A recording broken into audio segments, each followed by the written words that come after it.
The Perks of Being a Wallflower, page 66. February 23rd, 1992. Dear friend, I was sitting in the waiting room of the clinic. I had been there for an hour or so. I don't remember exactly how long. Bill had given me a new book to read, but I just couldn't concentrate on it. I guess it makes sense, why not? Then I tried to read some magazines, but again, I just couldn't. It wasn't so much that they mentioned where the people were eating, it was all the magazine covers. Each one of them had a smiling face, and every time it was a woman on the cover, she was showing her cleavage. I wondered if those women had wanted to look pretty that day, or if it was just part of the job. I wondered if they had a choice or not, and if they wanted to be successful. I just couldn't get that thought out of my mind.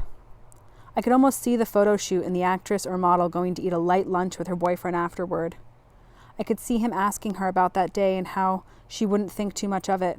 Or maybe it was her first magazine cover and how she'd be very excited because she was starting to become famous.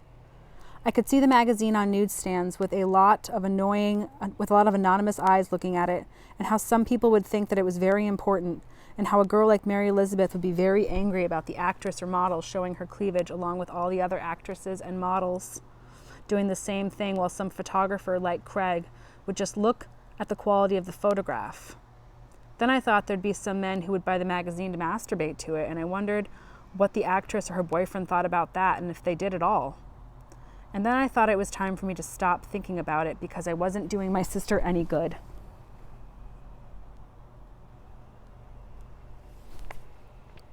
That's when I started thinking about my sister.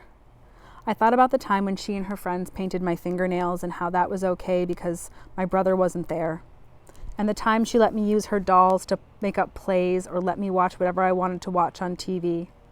And when she started becoming a young lady, no one was allowed to look at her because she thought she was fat, and how she really wasn't fat, and how she was actually very pretty, and how different her face looked when she realized that the boys thought she was pretty, and how different her face looked the first time she really liked a boy who was not a poster on her wall, and how her face looked when she realized she was in love with that boy.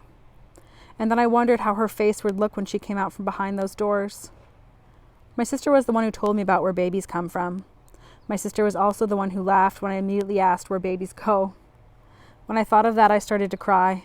But I couldn't let anyone see me because if they did, they might not let me drive her home and they might call our parents. And I couldn't let that happen because my sister was counting on me. And this was the first time I cried since I made my Aunt Helen the promise not to cry unless it was for something important. I had to go outside because I couldn't hide it from anyone. I must have been in the car for a very long time because eventually my sister found me there. I was chain smoking cigarettes and crying still. My sister knocked on the window. I rolled it down. She looked at me with a curious expression. Then her curiosity turned to anger. "Charlie, are you smoking?" She was so mad. I can't tell you how mad she was. "I can't believe you're smoking." That's when I stopped crying and I started laughing. Because of all the things she could have said to me right there after she got out, she picked my smoking. And she got angry about it. And I knew if my sister was angry, then my face wouldn't be that different, and she would be okay. "I'm going to tell Mom and Dad, you know." "No, you're not." God, I could not stop laughing. When my sister thought about it for a second, I think she figured out why she wouldn't tell Mom or Dad. It's like she suddenly remembered where we were and what had just happened and how crazy our whole conversation was, considering everything. Then she started laughing. But the laughing made her feel sick, so I had to get out of the car and help her into the back seat. I had already set up a pillow and blanket for her because we figured it was probably best for her to sleep it off a little in the car before we went home. Just before she fell asleep, she said, "Well, if you're going to smoke, crack the window at least," which made me start laughing again. "Charlie, smoking, I can't believe it," which made me laugh harder. And I just said, "I love you." And my sister said, "I love you too, just stop it with the laughing already."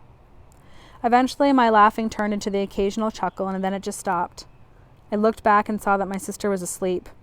So I started the car and turned on the heater so she would be warm. That's when I started reading the book Bill gave me. It's Walden by Henry David Thoreau, which is my brother's girlfriend's favorite book, so I was very excited to read it. When the sun went down, I put my smoking pamphlet on the page where I stopped reading and started driving home.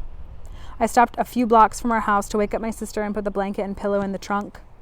We pulled into the driveway, we got out, we went inside, and we heard my mother and father's voices from the top of the stairs. "Where have you two been all day?" Yeah, dinner's almost ready. My sister looked at me and I looked at her and she shrugged. I started talking a mile a minute about how we saw a movie and how my sister taught me how to drive on the highway and how we went to McDonald's. McDonald's? When? Your mother cooked ribs, you know. My father was reading his paper. As I talked, my sister went up to my father and gave him a kiss on the cheek. He didn't look up from his paper. I know, but we didn't go to McDonald's until before the movie, and that was a while ago. Then my father said matter-of-factly, "What movie did you see?" I froze, but my sister came through with the name of a movie just before she kissed my mother on the cheek. I'd never heard of it. Was it any good? I froze again. My sister was so calm. It was okay. Those ribs smell great. Yeah, I said. Then I thought of something to change the subject. Hey, Dad, is the hockey game on tonight? Yeah, but you're only allowed to watch it with me if you don't ask me your stupid questions. Okay, but can I ask you one before it starts? I don't know, can you? May I asked, corrected. He grunted. Go ahead. What do the players call a hockey puck again? A biscuit. They call it a biscuit. Great, thanks. From that moment on and all through dinner, my parents didn't ask any more questions about our day, although my mom did say how glad she was that my sister and I were spending more time together.